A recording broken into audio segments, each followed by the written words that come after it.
of chemical and physical weathering produce sediment. Physical and chemical processes break down rocks and minerals into smaller solid pieces and dissolved material. And that material is called sediment. Now, if that sediment is able to remain in the place where it's being produced, it can go on to become soil. And we talk about soil. More often than not, however, in most cases, sediment gets picked up and moved somewhere else. And that transportation process is erosion. Erosion occurs simultaneously with weathering.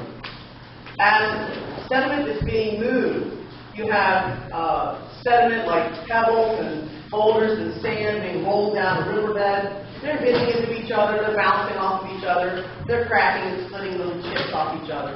So that weathering process continues during the movement of the material. Sediment is heavy. Anyone here ever shovel sand?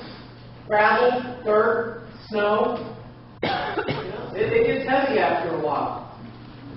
Rivers and streams, they don't like moving that stuff either. And after a while, it gets too heavy, and they don't have the strength to carry it, and it's going to get dropped to the bottom. When it gets dropped to the bottom, if it's allowed to accumulate, then that accumulated sediment could potentially go on to become not soil, but sedimentary rock.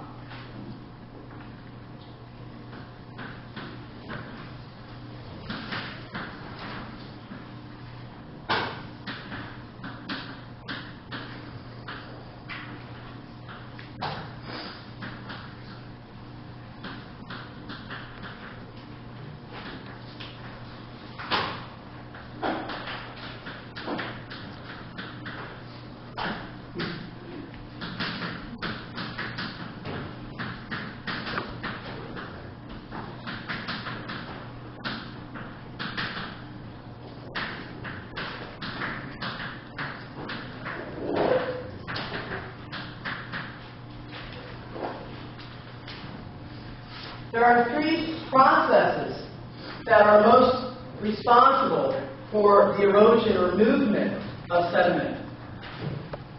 And that's flowing water, wind, and glacial ice.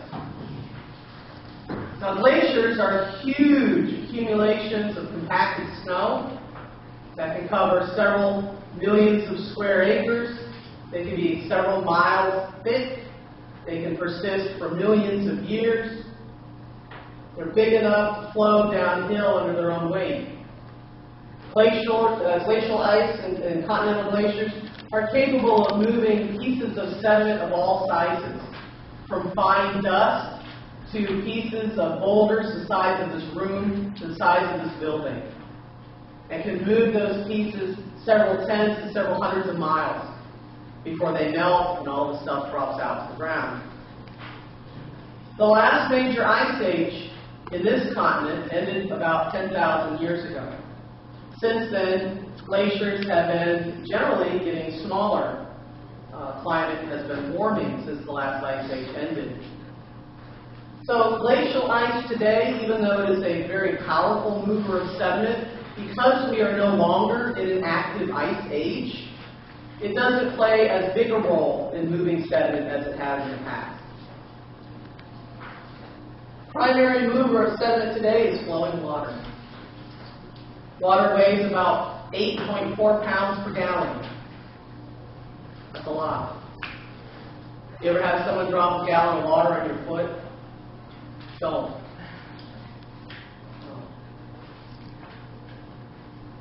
Water has a tremendous amount of force. The faster it's moving, the more force it has.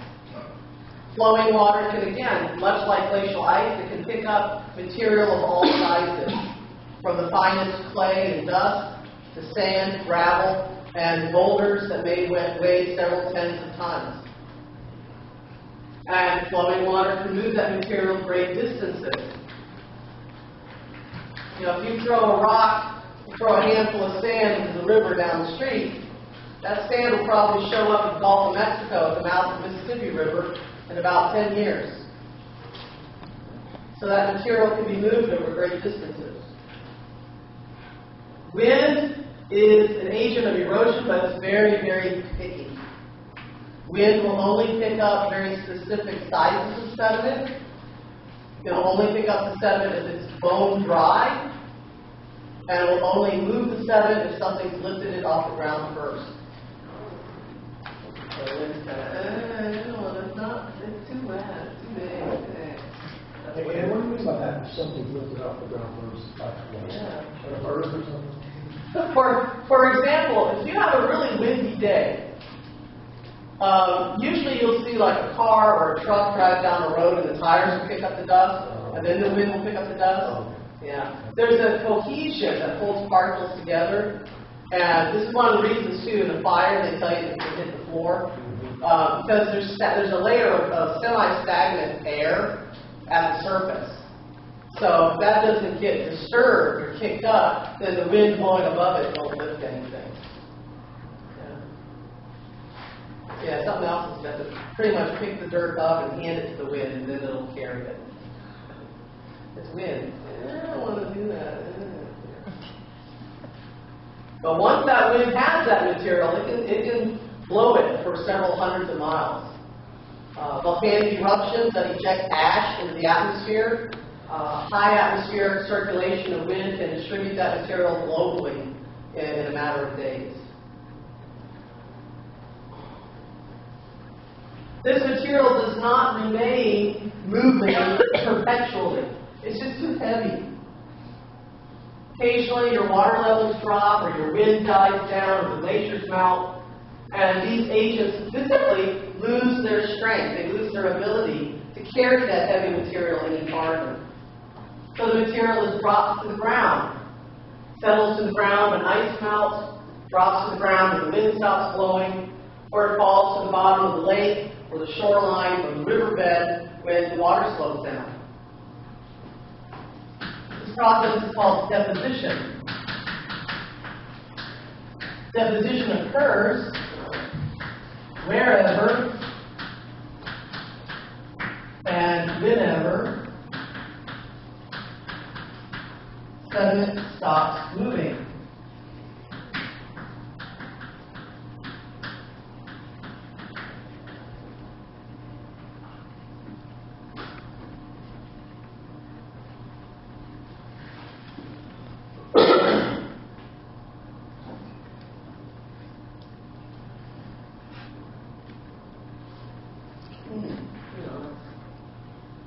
Pretty much why you go to the bank and you drive or walk or bicycle or electronically transport your money to the bank. Why? So you can drop it off there and leave it there and make a what? Deposit. Deposition. We're going to leave it there. Now, just like our money in the bank, that deposit doesn't necessarily mean that sediment's going to stay there forever. It may stay there for a while, but then flowing water, wind, or ice may come by again at a later date, pick it up and move it again, pick it up and move it again, pick it up and move it again. Just like, you bring your money to the bank and you make a deposit, and then the landlord comes and they take some and move it somewhere else, and EP&L comes and moves it somewhere else, and for me, Home Shopping Network takes the rest of it and moves it somewhere else. So that's deposition. It occurs wherever and whenever sediment stops moving.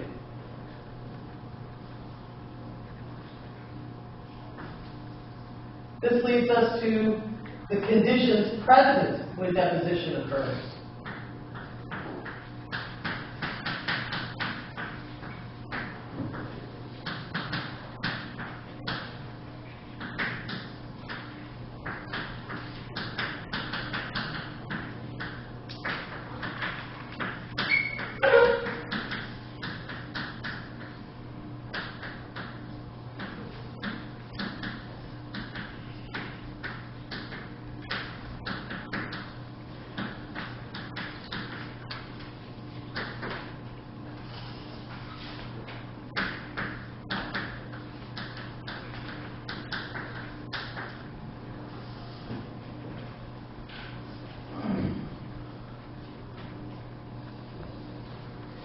Depositional environment Environment are conditions. Is it wet? Is it dry? Is it hot? Is it cold? Is it windy? Is it, got water? Is it got ice? Are there things living there? Is it mostly vegetation? Is it plants and animals? Is it mostly animals? The conditions present in the location, in the place, where and when that sediment is deposited. That's the environment. Now the sediment, when it becomes sedimentary rock, will often record what those conditions were. So we as geologists, as scientists, we can look at the sedimentary rock. We can look at it and observe its characteristics and its features. And those will give us clues as to what conditions were like when that material was deposited. We can tell if that location at that time had been a river bottom, a lake shore, a beach, a reef, a desert. For example, the rocks around Dayton are mostly limestones, and they are full of fossils. Fossils of creatures like coral, clams, starfish, trilobites. These creatures today live in warm, shallow, tropical saltwater. That tells us what it must have been like here when those creatures were alive back some 400 million years ago.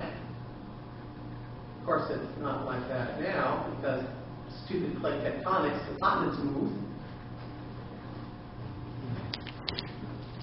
There's like an ocean here before? Mm-hmm.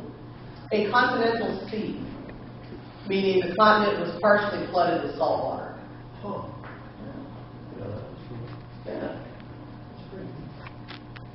Actually, it's low because this part of Ohio at one point was roughly where Rio de Janeiro, Brazil is today.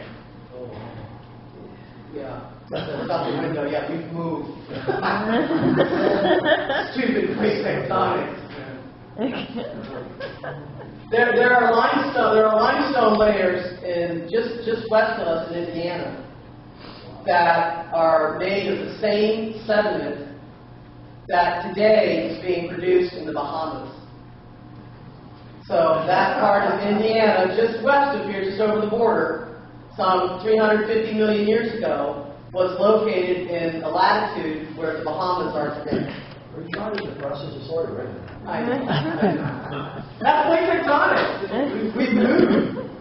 Sometimes we move into a better place, and sometimes we move into a crappier place. That's the way it is. Wait about 5 billion years, and it'll change. Will we tropical again? We may be tropical again. So that's depositional environments, the conditions present. And this is where the wherever and whenever becomes critical, becomes crucial. I can take this thing. It's filthy thing. I can take this thing and I can put it there. Or I can put it here. Or I can put it here. Or I can put it over here. Or I can put it there. Or I can put it here. Is this place the same as this place? No. This place is metal, it's cold, this is wood, it's warm. It's a different place. This is physically over here, that's physically over there. This is in the atrium. It'll be in a different place.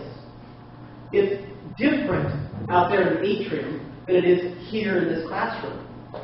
I can bring it outside. It's different outside than it is in this room.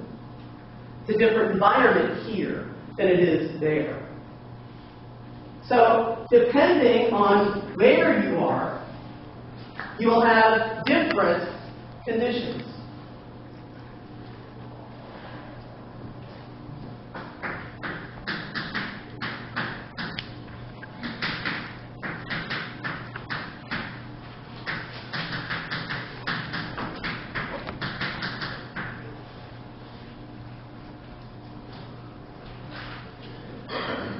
Now I can take this thing, I can put it outside today.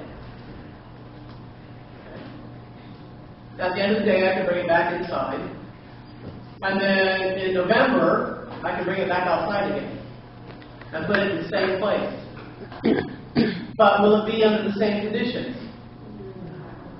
No, I won't. You might not get it back. I might not, no, certainly, yes. It's going to be different.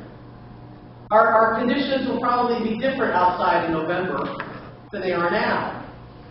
There may be snow outside. It'll probably be colder, maybe windier. It may not even be in the same spot you put it. It may not even be in the same spot. These environments also change through time. Most of us have that thing in our neighborhood. It used to be an empty lot, then it was, then it was a UDF, and now it's a flower store. You have where is that thing? It's on the corner of South 48 and Set Cross Street. It's not wrong. South 48 is down there by Washington Square. You know where that is on South 48. But there's this little thing on the corner, and in my memory, it's been an Arby's, it's been a Burger King, it's been a Taco Bell. I think now it's a Fazoli's. It's the same building, it's the same location, but it's been through 5 different restaurants. Most of us have probably been like a Chinese restaurant that we know used to be a Rat's, or it used to be, stuff like that. There's the Dairy Queen up in Vandalia off of 40 is in the building of what used to be a Red Barn. For those of you who aren't old enough to remember Red Barn. But it's the same location, but now there's something different there. Conditions change, even if you're in the same place. They change depending on when you're there. So our environments not only change the location, they also change through time.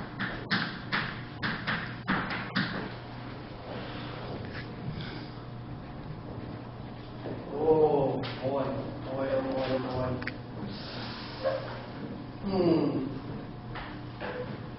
Sediment is coming from the breakdown of rocks and minerals that we already have. Right? We should be doing this now. Are all rocks the same everywhere? No. So are we going to get the same types of sediment produced everywhere? No. So how many types of sediment can there be? A lot. All kinds of different sizes, all kinds of different compositions. Okay. Where can that sediment end up? Pretty much anywhere at any time. And depending on where it is and when it's there, the conditions will be different. Okay. The conditions present are going to determine what type of rock will result. So, how many different types of sedimentary rocks do you think there are? Yes, thank you. A lot. Yeah. A lot. If you look at your lab schedule, you may have noticed that we'll spend 1 week on igneous rocks. Igneous rocks are pretty cut and dry. They either formed underground or formed at the surface. We spend 1 week looking at metamorphic rocks. It was either messed up a lot or it's messed up a little bit. It's a little bit better. We spend 3 weeks on sedimentary rocks. That alone should make you go, yeah, 3 weeks. Think of sediment as dust accumulating in your house. And that stuff gets everywhere. You ever dust something in your house and wonder pink lid? How did I get pink lid on the figurines in the curio cabinet? Where the hell does this come from? You start, what the heck? You ever wash like a load of blue towels and you clean the lid screen and it's like yellow? It's like, what? It's amazing. Sediment in nature is not much different. It can form from any rock in any place at any time. It can be transported to pretty much any other location. And at that location where it finally comes to rest, you can have any conditions there at any time. You can take a semester-long class just studying the types of sandstone. You can take 2 semesters of a class called Carbonate Petrology, where you study limestone. There are about 4 different classification schemes just for naming limestones. You can have a wax stone, a packed stone, a grain stone, a bound stone. You can have a rudite, sparite, biospar rudite. Yeah. That's because of the possibility of variety. It can be very bewildering. I'm warning you now before you get sedimentary rocks in lab. They will be frustrating. You thought cleavage was frustrating? Wait till sedimentary rocks. Because I think a lot of people in science, they want, if it's A and it's B, then it's C. And in sedimentary rocks, if it's A and it's B, it could be F, G, or Q. It's a little bit more gray in sedimentary rocks.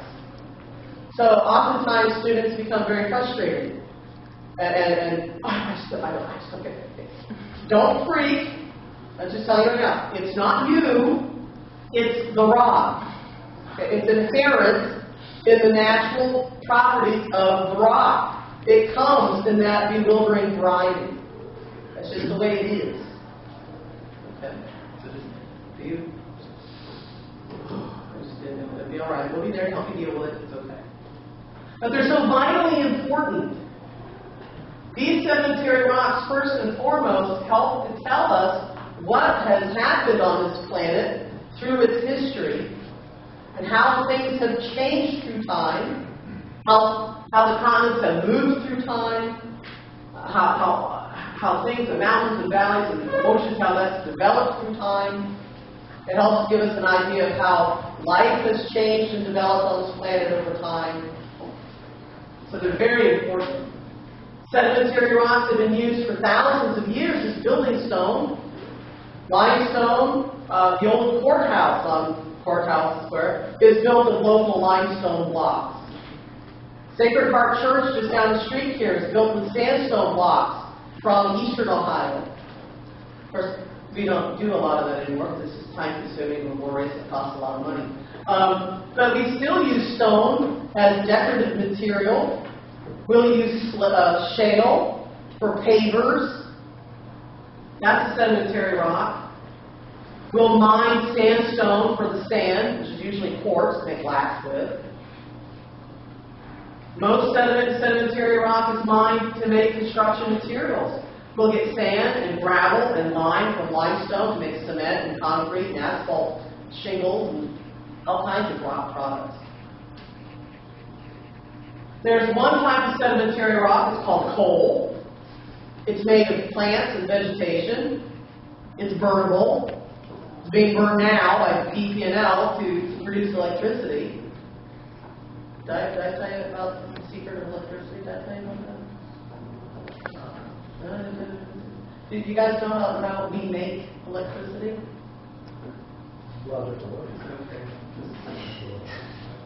This is both kind of enlightening and kind of depressing at the same time sometimes.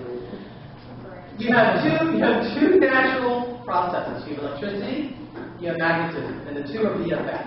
You cannot separate them. If you have an electric current, you will have a magnetic field. If you have a magnetic field, you will have an electric current. You cannot, no, they will not be apart. So, knowing that, what you do is you take a magnet, take a steel or iron magnet, and you have wrapped around that, you have a coil of copper wire. Now, you can do one of two things. You can either run the magnet back and forth inside the coil, or you can spin the coil around the magnet. What happens is, if you move the one or the other, you'll generate a magnetic field.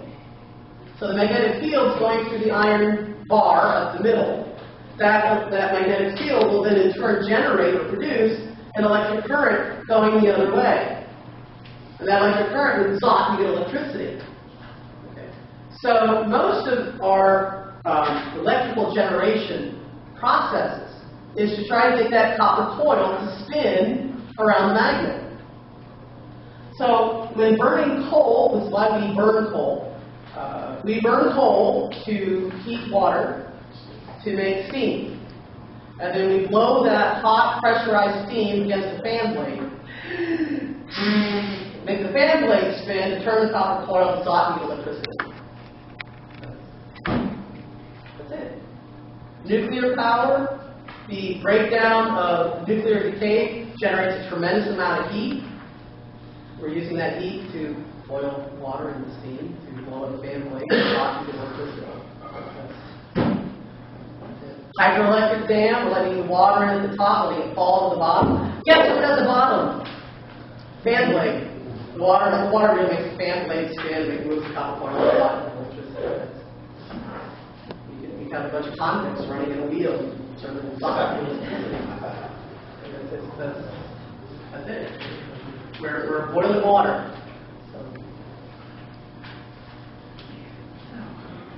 So these sedimentary rocks can be highly valuable. Coal is an energy resource. These sedimentary rocks are made of individual bits and pieces of sand, bits and pieces of pebbles. And there can be spaces in between those pebbles, spaces in between those individual grains of sand, spaces that can hold fluids like water for groundwater and drinking and irrigation, or it can hold oil and natural gas, other energy resources. When they drill a well for oil, they're not drilling into some magical pool of liquid underground. They're sucking it out of the rock. It's in the actual pores and spaces, the little openings in between the sediment. That's where that's at. Any questions? Yes? What makes the good sediments like sand? What makes it stick together? Oh, we can do that. That's next. Oh, what's next? Any other questions? So, we've made the sediment weathering, we've moved the sediment with erosion, we found a place to dump it, they've had deposition, and that material has to be deposited there for a long time. It's got to accumulate, it's got to pile up.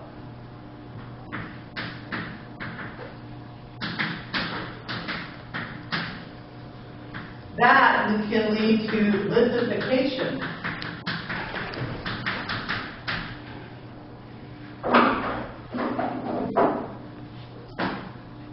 Fication, that's Latin. It's your Latin lesson again today. Ficare means to make something. What are you making? You're making lift. Anyone remember what lift means? Anyone here into lithography? Let's see. Stone. Oh yeah. Lift means stone. So lithification, you're making, literally translates as stone making. As that sediment piles up, it will lead to lithification. There are two steps to lithification.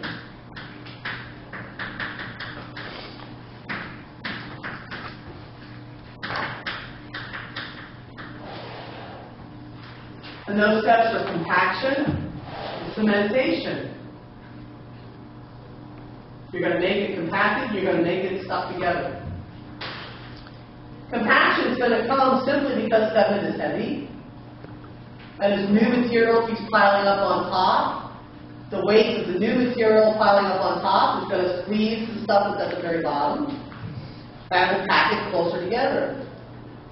You need to have those individual particles in close contact with each other so that you can stick them to each other. And that's where cementation comes in. And how do we make cement? Well, we get some sand and some pebbles and some dissolved calcite, and we mix it with water and stick it together and let it dry. Then as it dries, the calcite crystals reform in between all the sand and pebbles and holds it all together. Well, that's what happens in nature too. Do we have pure water in nature? No. Gosh, no. There's always something dissolved in it. It's got dissolved iron in it, dissolved quartz or dissolved calcite. There's something in it. As that water is squeezed out of the sediment during compaction, as it filters and percolates through that sediment, it's going to be leaving behind some of that dissolved material. It'll leave little bits of dissolved iron, it'll leave little bits of calcite or quartz on the little pieces of pebbles and sand. And that's enough, stick them, to hold everything together. Oftentimes, these two processes will occur at the same time, will occur simultaneously. And these two processes will take all of that loose individual particle material and stick it together into a solid unit of rock. That process can take several centuries, to several thousands of years, to several millions of years. It is not possible for us as scientists to know when this process was completed.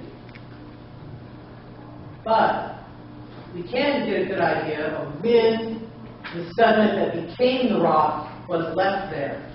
We do get a good idea of when that deposition occurred.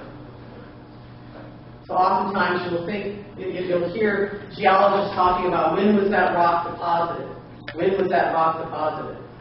We're asking basically when was the sediment that became that rock left there? Because we can never really know when it was actually done.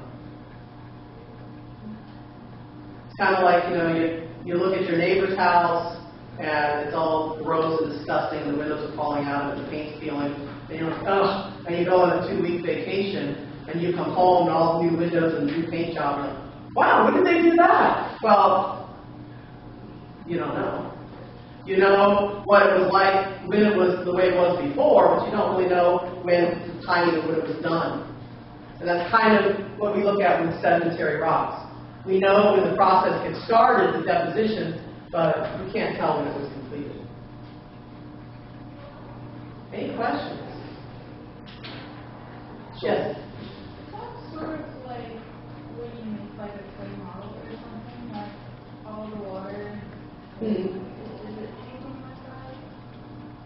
Like after it dries out, everything is when the water like is. Many of them don't actually ever really dry out. They'll have water going through them almost all the time.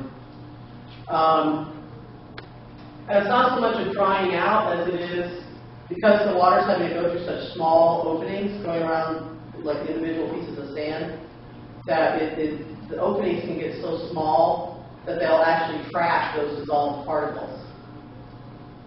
Does that answer your question? Because the thing with clay, like making ceramics or pottery, is you have to bake the water out of it because the water won't flow through the clay on its own. And that's related to compaction, but not cementation. Anyone else? I would say the other thing is, so the other difficult thing is knowing where it came from, or can you figure that one out? Usually we can figure that out. Where the sediment came from? Yeah, Wow. because you can look at the sediment, the individual particles of sediment, and then you can look at surrounding mountains and see if you can match the rock from where it came from. If you have igneous pebbles, like granite pebbles in the sedimentary rock, you may be able to even get a radiometric date off of that, and you can match the age, the direct age to rocks nearby. And that helps again with figuring out history, what's happened through time, how things have moved, why things were where they were, at the time they were, that kind of thing. Any other questions?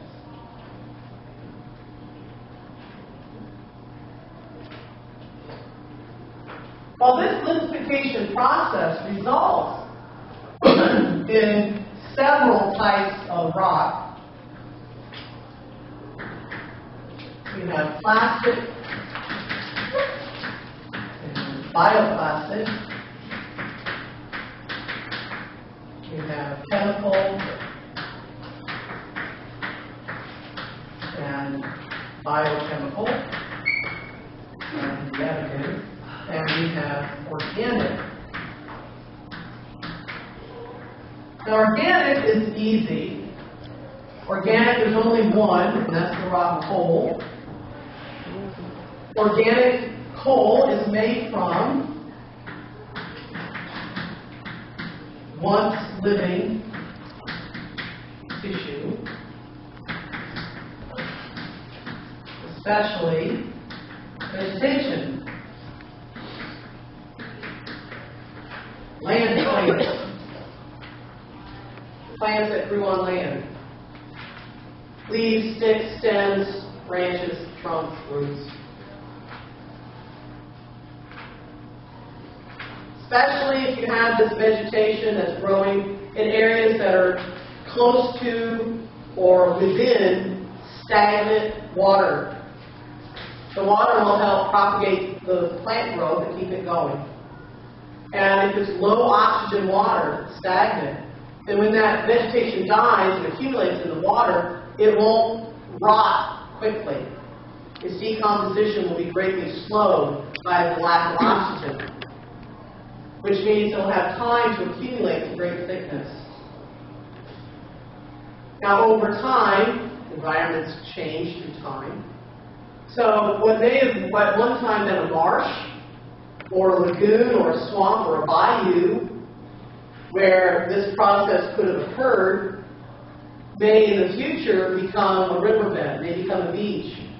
And you'll get deposition of sand and gravel and other sediment on top of that rotting vegetable matter. It gets buried, it gets compressed, the water gets squeezed out of it. It experiences higher temperature, and the combination of higher temperature and higher pressure cause chemical reactions that will transform that vegetation into a carbon-concentrated substance we call coal. It can take, depending on your conditions, it can take several centuries to several thousands of years to several millions of years for coal to be produced. Not all coal is created equally. There are several grades of coal. Some are better for burning than others as far as energy output and cleanliness, meaning reduction of impact on the environment. Yes, we are running out of coal, but the Earth is also still making more coal. It just won't be ready for another million years yet. So if we can wait, then it's okay. That's the coal. I always want, at Christmas time, it's like, well, if you were bad, you get coal in your stockings and everyone's saying, as a kid, I was like, can I get coal? I want a piece of coal. You got you a bike. Oh, can I have some coal? Hey, man. Yes. There's nothing they're working on to try to harvest heat from inside the Earth or anything like that for anything? We don't have the tech for it. It's just too difficult. We don't have the technology for it. We do have geothermal. Yeah. And oh my gosh, starting the commercial sound of geothermal systems. You see those on TV. Geothermal. No. Traditional geothermal means you have magma underground and it's heating groundwater and boiling it into steam and coming back up. And you're harnessing that steam to help heat your home or electricity. But what they're advertising is geothermal. We don't have any magma in the state of Ohio. Okay, we haven't for like the last 2 billion years. What they're doing is they're doing the heat pump concept. It's passive geothermal. They're running the pipes underground where there's a constant year-round temperature, and they're using that to help supplement your heating and cooling.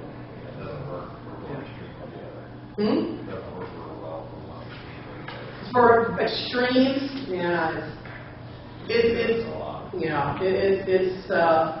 around here. In my opinion, it's more of a gimmick. You have to go deeper, I think, than what a lot of us can go in this part of Ohio. I burn the coal. You ever get those phone calls? You have those phone calls. Did you notice on your DP&L energy bill that you can select your coal supplier? You get those phone calls, those emails for that, and I was trying to push you into signing up for a different energy supplier for your electricity. Oh, we have a deal where we can get our coal cheaper. You ever hear this? Yeah. Ever get this phone? Oh, I had the guy on the phone for about almost an hour. And he was pretty ticked. I said, do you want to hear the story? Because at the time I said, well, how are you able to slash my electrical bill in half? Well, we have access, to cheaper, we have lower, coal prices. I'm like, how do you have lower coal prices? And he's like, well, we buy our coal by the gross ton, which is 144 tons at a time. I'm like, you mean like every other energy supplier does? I mean, that is how it's sold on the market, is by the gross tonnage. Well, we get our coal from locations that are in your backyard. I mean, but you don't have any transportation fees or access costs. Really? And so what land is this magical coal located in? And he's like, well, it's this and that. He's starting to backpedaling. So how am I saving money on this magical cheap coal? It's going to be cheap for a reason. So is it high grade subbituminous coal or is it low grade subbituminous? If it's low, it's good coal. It's good coal. And it can't be good coal if it's that cheap. It's that cheap for a reason. It's got to be cheap either because it's like they're mining it underneath the power company, or it's a lower quality, which means it's a higher sulfur content. It's bad. It's worse for the environment. Or you have some ridiculous teaser rate that's going to triple on me in the next 2 years. And he's like, well, no, man, he's starting to go belligerent. And he kind of said something to the effect of, well, who are you, and I said, I'm a geophysicist. He hung up on me. Yeah, don't think I'm here. I haven't known for a while. Yeah, so just be aware. They're a business. They're trying to make money like anything else. It's like a credit card company, taking 0 interest for 6 months. So they're trying to get a company started, and they're offering rates to get customers started and building a customer base. Whatever. It is what it is. Anywho, so that's organic. That's organic. I have someone to talk to. I have another phone story, but I'll tell someone. So plastic and bioplastic. The word class means piece, particle, broken piece. It's in reference to something broken. It's in reference to sediment. Plastic are going to be sedimentary rocks made with solid sediment, smaller pieces of rocks and minerals. That's your sandstone, your arkose, your conglomerate. You'll see all this stuff.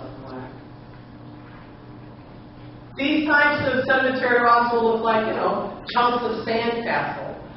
They'll look like layers of mud. They'll look like popcorn balls or cement. They're bits and pieces stuck together. Bioplastic. Well, plastic is bits and pieces, but bio. Not of rocks and minerals, but bits and pieces of things made by living things.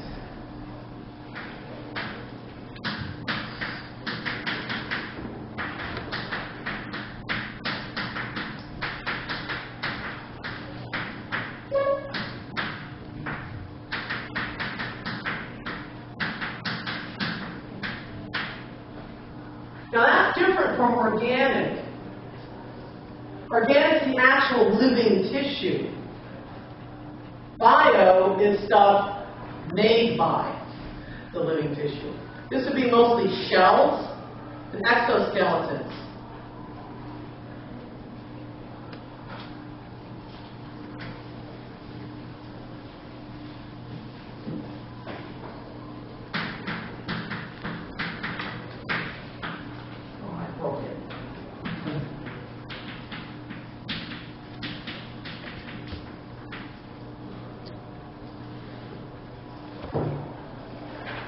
Seashells, pieces of coral, trilobite shells or exoskeletons. Those are bioplastics. They can get tossed about by the waves and currents, either during or after death, and get piled up in places. You can have seashells especially be tossed back and forth in the waves. They get all broken up into little rounded pieces. They look like oatmeal. And then they get all packed together on the beach and they form a sedimentary rock called cotinum. That's a bioplastic. Then you have chemical and biochemical. And in most cases, you can't tell the difference between the two without very detailed analyses. And sometimes even then, you can't tell the two apart.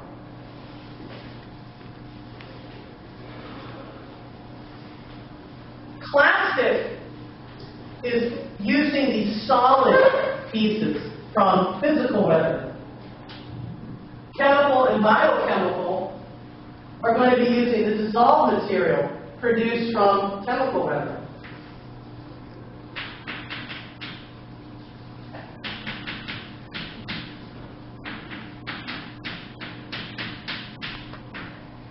So you have material, whether it be individual elements, like iron, or other metals, or dissolved minerals like salt, or calcite or quartz that have been formed by hydrolysis, or oxidation, or dissolution. And these materials are now mixed in and have become part of the water. So they're in the water, now we have to get them out. So there are two ways that this material can reform solid particles and be taken out of that water and be returned to a solid state.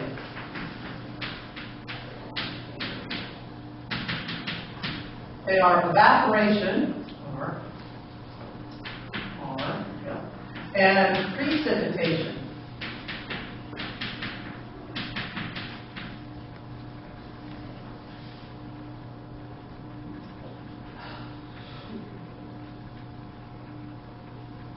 Evaporation. This is how we get salt deposits. This is how we get deposits of gypsum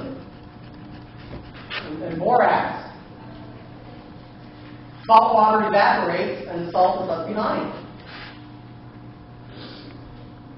A huge deposits of salt. One of the world's largest salt mines is in Ohio, near Cleveland. But most of the mine is actually underneath Lake Erie. It's still being mined today. I think it's I may be wrong, but I think it's currently owned by the Morton Salt Company. You know, it's the one with the little girl with the umbrella, right, the Morton Company. That mine's been in operation for well over 100 and some years. Salt, gypsum, those are sedimentary rocks. The huge layers of them. So that's one way we can get that material back out of the water. Another common way is by a process called precipitation. Now, most of us have heard this word before. Familiar with this word, precipitation, is what's happening outside today. It's precipitating. We're having something, in this case a liquid, falling out of the atmosphere, rain. In a few months we may have solids falling out of the atmosphere, snow. That's precipitation. Well, we can also have the precipitation of solids out of the liquid. Precipitate simply means that you have somewhere in a solution, you have a change in state. Something goes either from a gas to a liquid, or from a gas to a solid, or from a liquid to a solid, and the solid or liquid falls out. In the case of sedimentary rocks, you have solids falling out of the water, and that's precipitation. These dissolved materials are finding each other. Again, they're finding the atoms are finding each other. Oh, hey, how you doing? Calcium, carbonate. There you are. And they're finding each other. They're making chemical bonds, and they're coming back together, forming little solid crystals, and they're dropping to the sea floor or dropping to the bottom of the lake. They're dropping to the bottom because they're solid and they're heavy and they're going to fall out. Where are my coffee drinkers? Yeah, I love coffee. I just don't get hot. Have you ever gotten really desperate and you had to use that non-dairy creamer? And you put the something like, and you put the gun and it's all hot and creamy. And after a while, the coffee kind of cools off a bit, and you go to take another swig and you tilt the cup back and you see all the creamer has gone to the bottom of the cup and it's just this. You're like, we're done with that one. That's precipitation. What's happened is that the temperature of the coffee has gotten too low. and the coffee is no longer hot enough to maintain that material in a dissolved state. So it reforms a solid and forms a gunk at the bottom of your coffee cup. You ever, in the summertime, have a nice cold glass of iced tea, and at the very end, all the ice cubes melted, and you're going to take that last swig of melted ice cube water, and you tilt the cup back, and you get all these little tiny white flakes. It's like ice cubes, Amber. And there, it's like, what the hell? And you're like, ooh, I'm going to drink them anyway, they're good for you. Here in southwestern Ohio, we have what's called hard water. That means that our water has a high concentration of dissolved calcite in it. Now, we try to get as much of that calcite out of the water before it goes to homes and businesses, because it gums up the pipes and everything. But there's always some in there. And you have to have some in there because it imparts a pleasant taste, and it's good for the ticker. Calcium carbonate in the water is good for your heart. What happens is you put the tap water in the ice cube tray in the freezer. What happens is the water gets to a point where it's too cold, and it can no longer maintain that dissolved calcite in a dissolved state. So the calcium and the carbon and the oxygen atoms find each other, they hook up, they form little solid flakes in the ice cubes. And then those flakes go to the bottom of your cup when the ice cubes melt. Drink it anyway, it's good for you, it's calcium. It gives you a little ice cube lint. That's attractive. It is. That's good for you. Or just, oh, it's delicious, and they look away, it's too fast. That's precipitation. We have in the ocean's full of more than just salt. We have dissolved calcite, dissolved quartz, there's even dissolved gold in ocean water. Extremely little, but it's a lot of dissolved material. All of that stuff that gets chemically weathered out of minerals and rocks on land by rain and snow gets washed into rivers, and the rivers all go to the ocean, and then the ocean's like, thanks, where do I put it? And it just accumulates there. So ocean water is full of all kinds of dissolved stuff.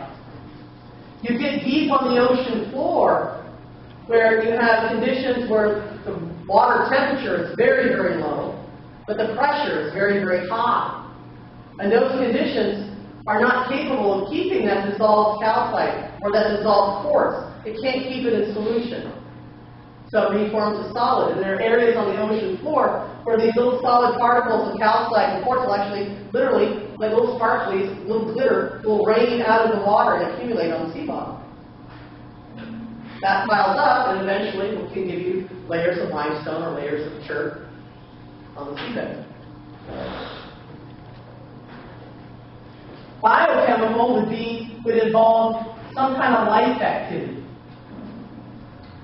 Many creatures that live in the water have developed ways to extract calcite and quartz out of the water and force it to precipitate. That's what they're making their shells with. Clam shells and shrimp shells and whatnot. They're making dissolved material that's in the water.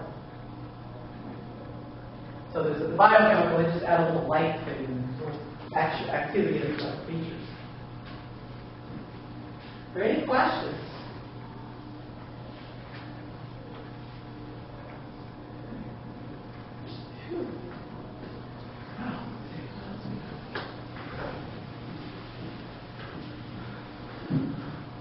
Last but not least,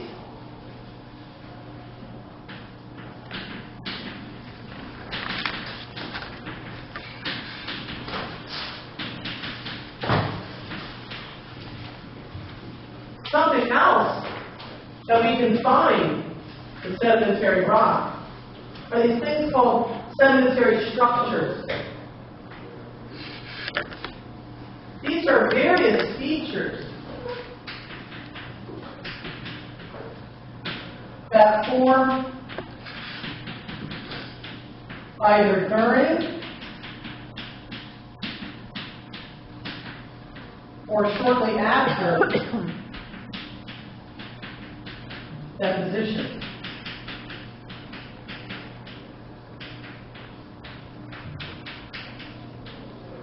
And they are good indicators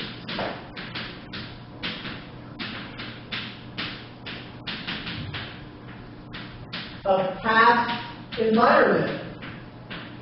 They help tell us what were things like back when that material was left there.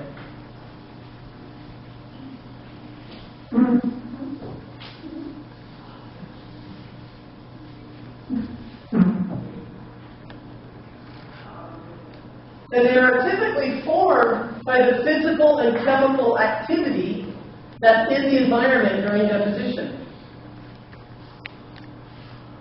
There are lots of them, lots and lots and lots of them. Some of them you'll see more often than others.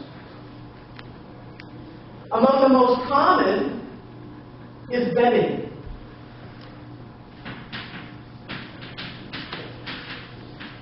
It's also known as strata. And there are mud cracks,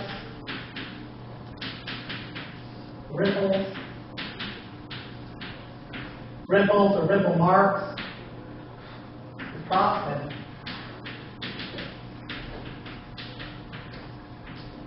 Those are definitely some of the more common ones. Another common one has been fossils. And you have scour marks and flute and cast, and you have cone and cone, and others. Raindrop footprints, braided bedding. Most common is going to be bedding. Sediment is accumulated in layers, and each distinct layer represents an episode of deposition. Represents a time when sediment was brought there and left. It's also referred to as strata. Strata in Latin means layer. Bedding is coming from just kind of looking at layers of sedimentary rock all stacked up on top of each other. They kind of resemble like a stack of mattresses. That's kind of bedding. If you have really, really thick beds, that's telling you had very constant deposition over a long time. Is that kind of in comparison to like when you look at a tree, as you come out of the center of the tree, You have the different rings? different rings? Yeah, kind of. Similar, but I don't know more. Kind of, because each tree ring represents the conditions for that year. Kind of. Although deposition can occur for a lot longer period than that. You have very thin layers, very thin bedding. You're looking at just, little bursts of sediment that dump, and then a little bit more, and then a little bit more. You're looking at little short bursts of deposition. So bedding can tell you a lot about what was going on in the environment when that sediment was deposited. If you had a steady supply of material coming in, or if you had periodically interrupted supply. Mud cracks, most everybody's seen mud cracks. It's what you get when mud dries out and it cracks and curls up on the edges. There's some rocks in the back of the room on that top shelf that have mud cracks on them. That tells us that during deposition you had alternating conditions of wet and dry. Wet for the mud, and then dry for the making of the cracks. Wet and dry. So you're looking at maybe a beach environment, fringe of a desert, maybe a lake shore, Ohio.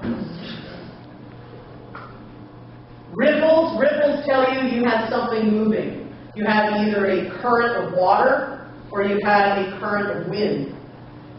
You can study ripples and ripple marks and they'll tell you what direction the water or the wind was blowing in or flowing in at the time. Now we know that because we can go down to that river now. We can go to a lake now. We can go to the ocean coast now and see ripples being formed. So you can observe them forming today and know what processes produce those. And so then we can apply that to what we see in the rock. Because the rivers have always been here. Beaches have always been here. So those processes have been the same through time. You have ripples. You have asymmetric ripples. That tells you that you had water or wind blowing in a specific direction. Water ripples. Ripples from water are usually only going to be maybe a few inches in height. Ripples from wind, like in desert dunes, can be the size of this room, maybe a lot bigger. If you have even ripples, that's telling you that you have sloshing. Your water or your wind is moving back and forth. So for water, this usually implies a beach. So you've had waves coming in and out, in and out, in and out, in and out.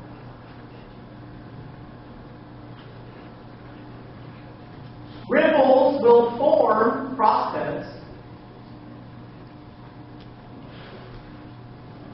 For example, here, that water and wind is constantly moving sediment up here and then it's falling. So you get these layers here, this whole ripple moves. And you'll get a layer of sediment, you get a bed. And there will be crossbeds in it.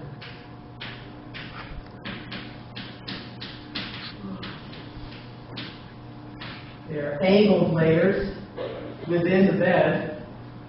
Tells you had ripples. Geologists have studied crossbed patterns in detail. You can take a class on how to interpret crossbeds. I have taken a class on how to. Not enough beer to take a class like that. But you can study these crossbeds, and that pattern of crossbeds will tell you if you're looking at stream channel, how big the channel was, how fast the water was flowing, what direction it was flowing in. It would come around a curve like this, it would go that way, to run into another tributary stream coming in this way. It'll tell you where that went. It's kind of neat. Yeah, definitely. So, I mean, ripples and crossbeds tell you a lot about previous conditions. Out west, there's a formation called the Navajo sandstone, and it's got crossbeds that are 10, 12 feet high, and they are from coastal dunes being blown by wind back some 80 million years ago. Again, we know that because we can see those in desert dunes today, and we know how they form, so making a direct comparison. But in fossils are evidence of living things older than 10,000 years. That's the standard cutoff date. Evidence of life older than 10,000 years. It's technically a fossil. Fossils tell us a lot about environment. Like I told you earlier today, with the fossils in the rocks around Dayton. Coral, clams, starfish, we know today what kind of conditions those living animals need. They need warm, shallow, tropical salt water. So if those fossils are in the rocks here in Dayton, then here in Dayton must have had those conditions when those creatures were alive. So it tells us a lot of how things have changed in the past. Any questions? Let's go get some lunch. My sinus bill is starting to kick in.